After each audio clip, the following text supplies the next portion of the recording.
여러분 살면서 종종 정기 검진을 받으시는지 모르겠습니다.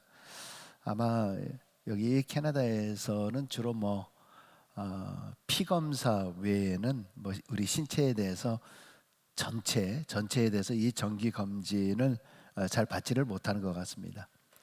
요즘 한국 이야기를 들어보면은 의료 서비스가 아주 너무나 잘 돼 있어서 선진국들도 지금 부러워하고 있다고 합니다.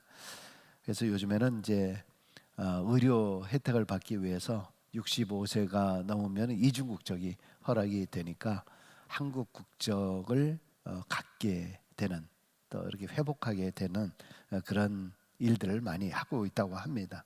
그러면은 아마 의료보험 그런 혜택을 동시에 받을 수 있다고 합니다. 그렇지 않을 경우에는 예전에는 한국에서 우리 동포들을, 해외 동포들을 위해서 아예, 물론 이제 본인들이 다 돈을 부담을 해야 되지만은 예약을 다 해놓으면은 병원에 이제 도착하면 완전히 VIP 대접을 해주면서 전부 몸에 대해서 다 토탈 서비스 검진을 다 해주고요. 하루 이틀이면은 하루, 어떤 경우는 빠르면은 당일 모든 검사 결과를 즉시 알려주기 때문에 아주 그냥 속이 편하다, 이렇게 얘기하시는 분들도 계시더라고요. 우리 캐나다가 선진 의료국이긴 합니다만은 검사를 해도 항상 시간이 너무 많이 걸리고요. 또 치료를 받으려고 하면은 참 오래 걸리는 그런 불편들이 있습니다. 물론 어떤 분은 이제 급할 경우에는 아주 급속도로 빨리 조치를 해주기는 한다고 합니다. 어쨌든 우리가 이 종합 건강 검진을 받기가 쉽지 않아서 병을 많이 키우고 있다, 이런 얘기들을 참 많이 합니다. 어떤 분들 가운데서는 아유, 그런 거 있어도 나는 안 받는다, 괜히 그냥 모르고 지내면 편한데 그거 알고 있으면은 그 다음부터 너무 힘들다, 그래서 난 아유 안 받아요, 그렇게 얘기하시는 분들도 계시긴 합니다. 이런 말이 있죠. 재물을 잃은 것은 인생의 일부를 잃는 것이고, 명예를 잃는 것은 인생의 절반을 잃는 것이요, 건강을 잃는 것은 인생의 모두를 잃는 것이다, 그런 말이 있습니다. 그만큼 이제 건강이야말로 개인의 삶에 있어서 가장 소중한 자산이다라고 하는 것을 의미하는 말이겠죠. 그래서 정말 무병장수한다라고 하는 것이 우리 인간의 최고의 또 행복이고, 그래서 지금 의료계는 계속적으로 진화 중입니다. 요즘에는 이제 AI라고 해서 인공지능 그 산업이 제4의 산업혁명이다, 제4의 산업혁명이다, 그렇게 말하면서 모든 산업계뿐만 아니라 의료계에서 활발하게 적용이 되고 있기 때문에 세상이 정말 너무너무 많이 바뀌어지는 그런 모습을 우리가 볼 수 있습니다. 많은 사람들이 이렇게 의료의 발전과 개인의 건강을 위해서 엄청난 시간과 열심과 물질을 투자하고 있습니다. 그래서 가만히 보면은 예전에 한 10년 전만 하더라도 저희 교회도 보면은 90세 이상 되신 분들이 거의 많지 않았거든요.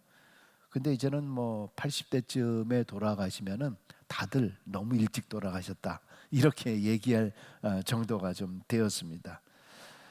물론 이제 그것도요, 우리가 건강한 것이 좋지 장기 요양원에서 오래 있는다는 것도 참 힘든 인생의 삶이 아닐까 하는 생각도 해봅니다. 옛날에 농담적으로 그런 이야기를 많이 하지 않았습니까? 9988234, 난 그렇게만 됐으면 좋겠다. 9988234가 뭐죠? 99세까지 88하게 살다가 234, 2, 3일 정도 앓다가 4, 죽으면 좋겠다. 9988234, 아마 이게 연세가 드시면서 그런 생각들을 많이 가지시는 것 같은데, 이제 앞으로의 이 의료 사업을 통해서 우리가 120세까지도 장수할 수 있다, 이런 얘기를 합니다만은 그것도 건강하게 그렇게 살아야 되겠죠. 우리가 이렇게 건강을 유지하기 위해서는 적당한 운동, 그리고 쉼이라는 것이 필요하고, 또 예방적 차원에서 이 정기 검진이 필요할 것입니다. 여러분, 이처럼 우리의 신체적 건강을 위해서 정기 검진이 필요한 것처럼 우리의 영혼의 건강을 위해서, 우리 사람은 육체만 가지고 있는 존재가 아니잖아요. 우리는 영혼을 가지고 있는 존재입니다. 육체만이 아니라 우리 영혼의 건강을 위해서 주기적으로 자신의 영적 상태를 우리는 점검해 보아야 합니다. 오늘 본문에 그렇게 말씀하고 있지 않습니까? 5절에 있는 말씀 다시 한번 읽습니다마는, 너희가 믿음 안에 있는가? 너희 자신을 시험하고 너희 자신을 확증하라. 예수 그리스도께서 너희 안에 계신 줄을 너희가 스스로 알지 못하느냐? 그렇지 않으면 너희는 버림받은 자니라. 여러분, 무슨 말입니까? 내가 지금 신앙생활을 하고 있다라고 하면 종종 내가 정말 믿음 가운데 있는 것인가? 스스로 자기를 테스트하고 스스로 점검하고 확증, 컨펌해 보라, 이렇게 말씀을 하고 있습니다. 여러분, 사도 바울은 지금 고린도 교회 안에 있는 여러 가지 문제들을 해결하기 위해서 이 고린도서를 기록을 했습니다. 그 가운데 오늘 본문은요, 고린도 교회 내에 있는 성도들이 정말 신앙인이라고 하면 가장 중요하게 여겨야 할 것이 무엇인가, 이것에 대한 말씀을 하고 있는 것입니다. 근데 그들 안에서, 성도들 안에서 남을 비판하고 또 사도 바울을 정죄하고 하는 이런 일들이 일어나고 있는 그런 모습이에요. 그래서 이 사도 바울은 다시 그들에게 권면하면서, 너희가 정말 그리스도 예수 안에 있는가?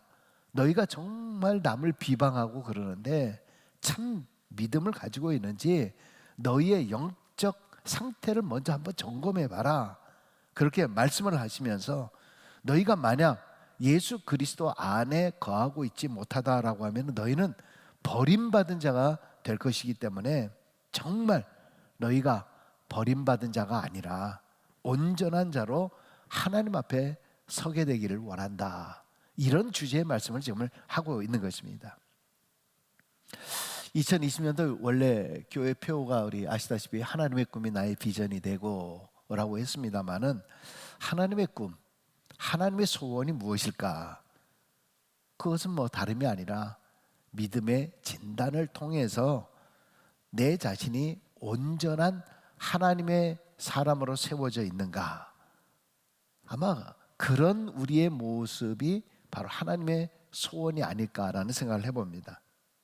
건강한 성도가 건강한 교회를 이룰 수 있는 거고요, 건강한 교회가 결국은 건강한 사회와 건강한 나라를, 건강한 세상을 세울 수 있는 것입니다.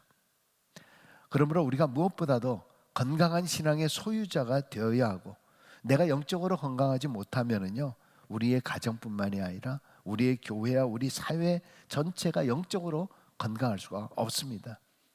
여러분, 영적으로 건강하지 못한 이 이단 사이비들을 한번 보세요. 영적으로 건강하지 못하니까 사회에 해악이 되고 있는 것을 우리는 잘 알고 있습니다. 어쩌면은 지금도 우리의 이 신앙, 우리의 기독교가 영적으로 건강하고 있지 못하기 때문에 우리의 사회와 우리의 나라, 우리의 모든 것들이 지금 병들어 있는 것은 아닌가, 다시 한번 우리 스스로를 심각하게 진단해 보아야 할 것입니다.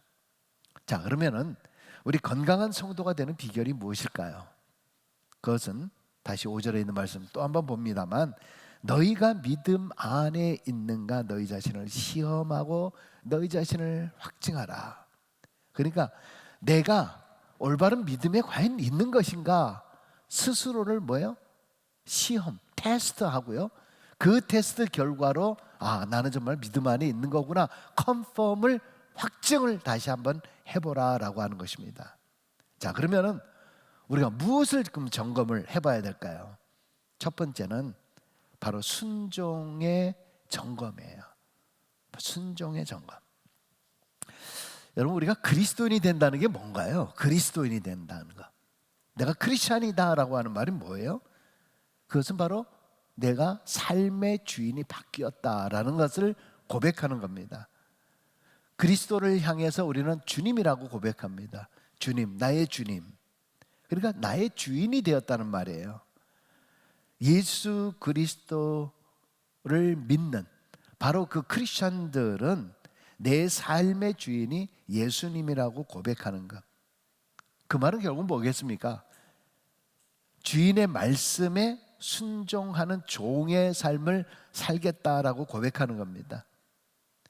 내가 예수를 주로 고백하고 예수님을 나의 주인이다, 주님이다 라고 그렇게 말을 하고 있으면서도 순종하지 않는다면 그것은 진정한 믿음의 사람이라고 말할 수 없는 거예요. 진정한 그리스도인이라고 말할 수 없는 거 아니겠습니까? 여러분 생각해 보십시오. 아, 내가 오늘 당신을 나의 주인으로 내가 이제 섬기겠습니다. 그렇게 말은 해놓고 나서 그러나 나는 당신의 말을 따르지 않겠습니다. 여러분 이게 말이 성립이 됩니까? 여러분 누군가를 믿는다라고 하는 것은 그 사람을 신뢰하는 것이고 그 사람이 하는 말을 전폭적으로 다 믿는 것이죠. 따라서 올바른 믿음이라고 하는 것, 이것을 점검해 보는 것은 딴 게 아니에요. 내 스스로가 하나님께서 말씀하시는 이 말씀에 내가 순종하고 있는가, 이거를 살펴보라는 겁니다. 말씀을 단순히 아는 것과 그것을 실천하는 것, 순종하는 것과는 엄청난 차이가 있습니다. 우리는 대부분 많은 분들이 우리 하나님의 뜻이 무엇인가 그런 질문을 많이 합니다. 기도하면서도 도대체 하나님의 뜻이 뭡니까? 하나님의 뜻이 뭡니까? 라고 난 도대체 하나님의 뜻이 모르겠다라고 그렇게 말하는 경우들이 참 많이 있습니다. 나는 하나님의 뜻을 모르기 때문에 나는 순종할 수 없다라고 그렇게까지 말을 합니다. 그런데 정말 그럴까요? 항상 기뻐하라, 쉬지 말고 기도하라, 범사에 감사하라. 이는 너희를 향하신 뭐라 그랬어요? 하나님의 뜻이니라. 여러분 항상 기뻐하라, 쉬지 말고 기도하라, 범사에 감사하라. 이거 모르시는 분 계세요? 교회 다니면서 이거 모르시는 분들 계신가요? 다 알아요. 지금 몰라서 순종 안 하고 있는 건가요? 알고 있는데도 하지 않는 거예요. 잊어버리는 거예요. 성경의 말씀과 현실의 나의 삶과는 전혀 다르고 있어요. 전혀 달라요. 말씀을 듣고 아멘 하면서도 돌아서면 다시 세상으로 돌아가고 있는 우리의 모습이에요. 그러면서 나는 하나님의 뜻을 모르고 있다라고 얘기를 하는 거예요. 성수주의라는 거 모르나요? 알잖아요. 아, 성수주의를 해야 된다는 걸 알잖아요. 우리가 아는데도 순종을 안 해요. 말씀에 대한 순종이 없는 믿음은요, 올바른 믿음이 아닙니다. 오늘 우리는 바로 이것을 점검을 해봐야 됩니다. 여러분, 하나님의 말씀은요, 인생의 사용 설명서입니다. 사용 설명서. 어떤 제품을 사든지 간에 그 안에 이 설명서들이 있습니다. 그 설명서를 읽고 설명서대로 제품을 사용을 하면 최적의 상태를 다 유지합니다. 그러나 이 설명서를 무시하고 자기 마음대로 사용하면 고장이 날 수밖에 없고 오랫동안 갈 수가 없습니다. 제가 이제 집에서 이제 침대를 이렇게 조립을 하고 있었습니다. 근데 한 나사를 이렇게 조이는데 이 나사가 잘 맞지를 않는 거예요. 그래서 저는 이제 이 나사가 이게 뭐 그런가 보다 하고 나서 이 전동으로 된 걸로 막 무리하게 그 나사를 콱 조이려고 막 하는데 뭐가 아무튼 잘 안 맞아요. 근데 이제 아들이 그렇게 무식하게 하지 말라 그러더라고요. 무식하게 그러지 말라. 그렇게 무식하게 무리하게 하지 말라는 거예요. 그러면서 이제 설명서와 이런 것들을 쭉 읽는 거예요. 여러분 사실 뭐 저희 나이 또래나 뭐 되신 분들은 설명서 그거 얼마나 안 보입니까? 그거. 그러니까 설명서에 보면 이렇게 그림이 많이 그려져 있잖아요. 설명서에 있는 그 글자를 다 읽습니까? 대부분 그림 보고 대충 맞춰가지고 이게 하는 경향이 많아요. 뭐 저도 대부분 그렇습니다만은, 근데 이게 안 맞으니까 이 설명서와 유튜브와 이런 내용을 상세하게 보는 거예요. 그러더니 우리가 조립 순서를 잘못했다는 거예요. 내가 보기엔 똑바로 잘했는데 잘못했다는 거예요. 에이 그냥 하자 그랬더니 이거 잘못됐대, 바꿔야 된대. 그래서 다시 뽑아가지고 그래가지고 조립 순서 나와 있는 대로 딱 넣어서 나사를 딱 박으니까 싹 잘 들어가는 거예요. 야, 제가 그때 보면서 아들 말도 잘 들어야 되겠구나, 제가 그런 줄 알았어요. 나사를 빼고 다시 설명서의 순서대로 딱 했더니 무리하지 않게 힘을 안 주어도 아주 딱 맞는 거예요. 여러분, 우리가 설명서를 읽고 설명을 따라서 사용해야 하는 이유가 뭘까요? 이 제품에 대해서 만든 사람이 이 제품을 가장 잘 알기 때문에 그것의 순서에 따라서 하는 거예요. 그게 맞는 거잖아요. 그게 올바른 거예요. 맞는 거예요. 여러분, 인간을 창조하신 분은 하나님이십니다. 나의 인생에 대해서 가장 잘 알고 계신 분은 하나님이세요. 그러므로 올바른 믿는 것, 올바른 믿음, 맞는 믿음은요, 그 인생의 사용 설명서인 하나님의 말씀에 순종하며 따르며 살아가는 거예요. 그게 맞는 거예요. 그게 올바른 거예요. 근데 실제 우리의 삶은 어떻습니까? 내가 무슨 중요한 일을 결정할 때 기준이 뭡니까? 하나님의 말씀입니까? 아니면 내 경험과 내 생각, 내 지식입니까? 여러분, 성경에 쉬라고 하면 쉬셔야 돼요. 안 쉬니까, 무리가 있으니까 나중에 후회하시는 거잖아요. 젊었을 때 실컷 돈 벌겠다고 해가지고 무리하다가 결국 잘못되잖아요. 많은 걸 소유하고 있으면 뭐합니까? 아무것도 할 수가 없는 거예요. 안식일에는 안식해야 돼요. 안식년에는 안식해야 돼요. 예배할 땐 예배하고, 찬양할 때는 찬양하고, 기도할 때는 기도해 보세요. 순종하면 유익이 있습니다. 순종하면 맞는 거예요. 그게 맞는 신앙이에요. 여러분, 이 세상에 많은 지식과 중요한 지혜의 말들이 있지만 내 인생의 결정적인 순간에 정작 도움이 되는 것은요, 세상의 지식과 세상의 지혜가 아니라 하나님 말씀만이 나를 살리고 내 삶을 책임질 수 있는 줄로 믿습니다. 찬송가 384장에 보면은 나의 갈 길 다가도록 예수 인도하시니 내 주 안에 있는 그녀를 어찌 의심하리요. 믿음으로 사는 자는 하늘 위로 받겠네. 무슨 일을 만나든지 만사형통하리라. 무슨 일을 만나든지 만사형통하리라. 여러분, 이 찬송의 작사자는 파니 크로스비라고, 이분이 찬송가를 굉장히 많이 쓰신 분이에요. 근데 이분이 어떤 분이었냐? 맹인이었어요. 맹인이에요. 여러분, 근데 이 가사의 내용을 한번 잘 보세요. 매일 걸어갈 때마다 늘 넘어지는 거예요. 보이지 않으니까 넘어지고 쓰러질 수밖에 없는 그 사람이 그 입에서 무슨 일을 만나든지 만사형통하리라? 뭘 만사형통이에요? 무슨 일을 만날 때마다 다 걸려서 넘어질 사람이잖아요. 조그만 거에 넘어지고, 요거에 넘어지고, 저거에 넘어지고, 다 넘어질 수밖에 없는 그 사람이에요. 여러분, 그런데 그녀는 육신의 눈으로는 보지는 못했지만은 눈 뜨고도 보지 못하는 정말 영적인 세계, 이거를 보는 거예요. 그러니까 자기의 이 세계가 무한히 커지기 시작하는 거예요. 우리는 눈을 뜨고도 매일 조그마한 것 걸려 넘어지면서도 늘 불평하고 실망하고 넘어지고 짜증 부리는,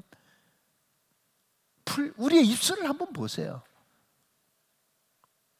그런데 자신의 모든 삶이 다 하나님의 은총임을 믿음으로 순종하잖아요.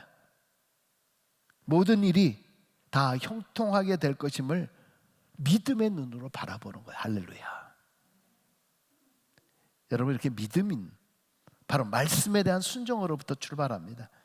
내 인생이 아무리 어두운 밤이라 할지라도 그 순간에도 나와 함께 하시며 나를 최선의 길로 인도하시는 하나님이신 줄로 믿는, 바로 그러한 순종의 믿음을 다시 한번 스스로 점검해 보십시오.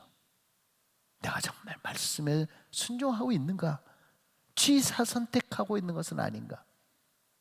두 번째는 올바른 믿음의 점검은 용기의 점검입니다. 용기를 점검해야 돼요.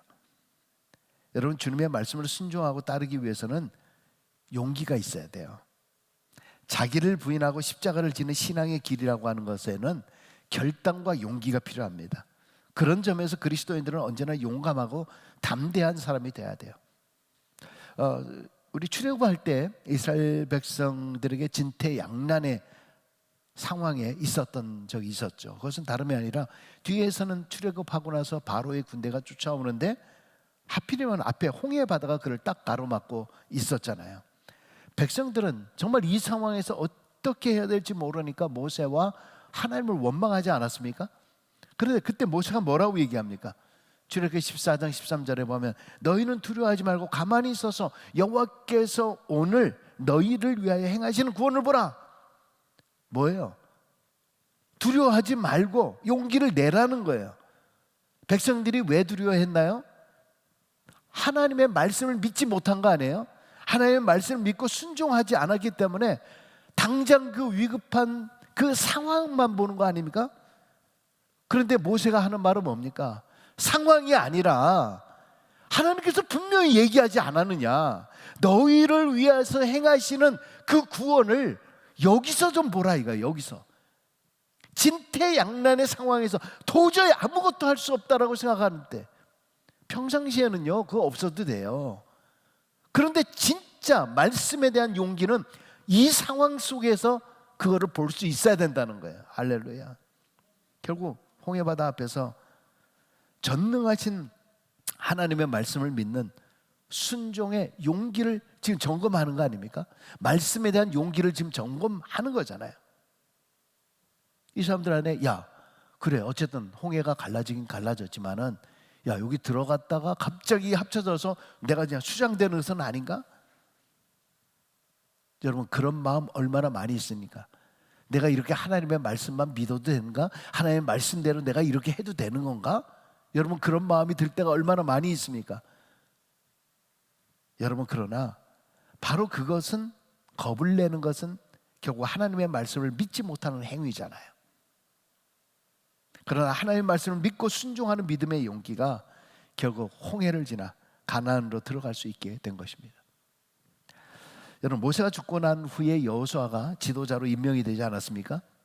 그러니까 여호수아가 두려워했습니다. 그때 하나님이 말씀하시지 않았습니까?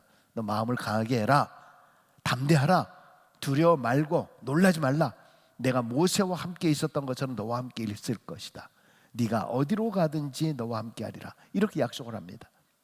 그때 여호수아는 하나님의 말씀을 믿고 순종하는 그 용기를 내는 거예요. 용기가 이렇게 쉽지 않은 거예요. 그래서 이스라엘 백성들을 끌고 가나안 정복 전쟁에서 승리하게 됩니다. 승리의 원동력이 뭡니까?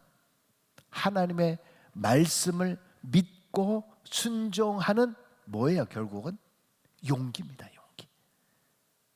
바로 이 용기가 실천하는 이 용기가 승리의 비결이 되는 거예요. 여러분 많은 사람들이 알아요. 아 이거 해야 되는데 저렇게 해야 되는데 11조 해야 되는데 하면서 30년을 지나는 거예요. 40년을 지나요. 신앙생활하면서 해야 되는데 머뭇머뭇거리는 거예요. 용기가 없는 거예요. 모세와 함께 하셨던 그 하나님, 여호수아에게 함께 하셨던 하나님, 다윗과 함께 하셨던 그 하나님이 오늘 나와 함께 하시는 줄로 믿습니다. 여러분 바로 그 말씀을 순종하며 담대히 따라가는 그런 용기가 나에게 있는가? 그런 용기가 있는가? 이것을 실천할 만한 용기가 있는가? 그것을 다시 한번 점검해 보시기 바랍니다. 마지막 세 번째는 신실함의 점검이에요. 신실함의 점검. 믿음이라고 하는 말을 헬라어로는 피스티스입니다. 피스티스라고 하는 말은 신실이라고 하는 것입니다. 그러니까 결국 저 사람의 믿음이 좋다라는 말은 뭐예요? 저 사람이 굉장히 신실하다라고 하는 그런 뜻입니다. 신실이라고 하는 한문 자체가 믿을 신자입니다. 열매입니다. 믿음의 열매예요.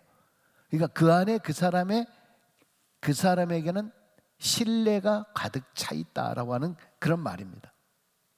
여러분 실제 우리가 하나님의 속성은 신실이라고 얘기합니다. 그래서 찬양할 때도 신실하신 하나님, 신실하신 주 이렇게 우리가 찬양을 합니다. 하나님의 모습, 그 속성을 가진 우리 사람입니다. 하나님의 말씀 안에 거하는 사람은 그래서 신실한 거예요. 그래서 예수 믿는 사람들을 가리켜서 우리는 기본적으로 신실하다고 생각하는 이유가 어디에 있느냐? 바로 이 하나님의 속성이 우리 안에 거하기 때문입니다. 그런데 이 일이 갑자기 이루어지는 게 아니에요. 예수 믿었다라고 해서 순간적으로 신실해지냐? 그렇지 않아요. 예수 믿었다 해도요, 신실하지 못한 사람이 얼마나 많은지 몰라요. 신실한 삶을 위해서는 끊임없는 훈련이 필요한 거예요. 늘상 내 안에서 자기를 비우는 훈련이 있어야 돼요. 예수님의 제자의 삶을 살기 위해서, 신실한 삶을 살기 위해서 우리는 몸부림을 사실 쳐야 돼요. 어떤 일에 앞서서 내가 이것을 슬쩍 속이고 슬쩍 넘길까? 남을 얼마든지 속일 수 있는 거예요. 그러나 하나님의 신실하심을 아는 자들은 이 모든 일 앞에 신실하게 행동할 수밖에 없는 거예요. 그렇기 때문에 세상 사람들은 우리 크리스찬들을 가리켜서 기본적으로 신실하다고 해요. 믿음이 있는 사람을 신실하다고 생각을 합니다. 그런데 지금 상황이 그렇지 않으니까, 내가 신실하다고 믿었는데 그렇지 않으니까 뭐예요? 믿는 사람들에 대한 실망감이 더 큰 거 아닙니까? 예전에 어느 집사님이, 제가 밴쿠버 쪽에 있을 때에 컨비니언스를 하는데 한국 사람을 구하기가 굉장히 어려운 지역이었는데, 이러다 보니까 자기는 이렇게 사람을 쓸 때 꼭 이렇게 교회에다가 목사님한테 요청을 한대요. 그래서 뭐 서양 사람들은 다 크리스찬이라 그러고 뭐 다 마찬가지 아닌가요? 그랬더니 그분이 했던 그 말이 있어요. 그래도 크리스찬이 좀 나요. 그래도 크리스찬이 조금 더 나요. 크리스찬들이라고 뭐 다 신실한 건 아니지만 그래도 뭔가 더 양심이 있다라고 하는 그런 얘기 아니겠습니까? 여러분, 주님께서 오늘 우리에게 말씀을 하십니다. 너희들이 정말 믿음의 삶을 살고 있느냐? 너희의 영적인 상태를 늘 테스트해 보라는 거죠.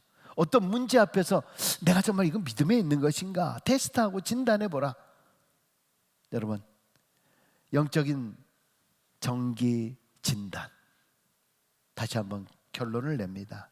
첫 번째, 나는 말씀 앞에서 정말 순종하고 있는가?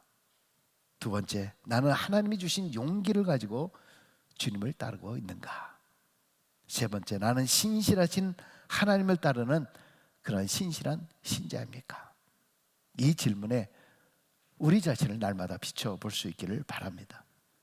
진정한 믿음의 길을 통해서 하나님을 기쁘시게 하는 믿음의 삶으로 온전히 드려질 수 있기를 바랍니다. 그래서 영혼이 잘됨 같이 여러분의 범사가 잘되고 강건케 되는 이러한 은총을 날마다 누리시는 우리 모두가 되시길 주의 이름으로 축원하겠습니다. 기도하겠습니다. 할렐루야. 하나님은 신실하십니다. 우리 신앙의 삶, 그리스도를 믿는 자의 우리의 삶, 항상 진실한 신앙이 될 수 있도록 도와주시고 하나님 앞에 부끄럼 없는 그런 신앙인의 삶을 살 수 있도록 주여 이끌어 주옵소서. 언제나 말씀 앞에서 머뭇거리고 있습니까? 아버지 하나님, 실천하는 용기를 우리에게 허락하여 주옵소서. 예수님의 이름으로 기도했습니다. 아멘.